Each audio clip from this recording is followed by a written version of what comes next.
লক্ষ হিন্দুর রক্তের বিনিময়ে দেশ স্বাধীন হয় নাই, 30 লক্ষ মুসলমানের রক্তের বিনিময়ে বাংলাদেশ স্বাধীন হয়েছে।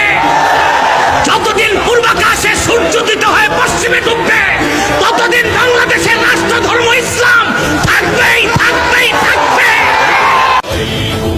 72-এর সংবিধানে বাংলাদেশ ফিরবে না, 1400 বছর আগে মদিনা মুনাওয়ারার সংবিধানে বাংলাদেশ ফিরে যাবে ইনশাআল্লাহ। ফেরাউনের উদ্দেশ্য ছিল জমিন থেকে যেন আল্লাহর দ্বীন মুছে যায়। কথা বলেন ঠিক কিনা? একটু আপনারা বলেন, সুশীল সমাজ আজ কি ফেরাউন আছে? বলেন আছে? নমরুদ আছে? সাদ্দাত হামান আছে?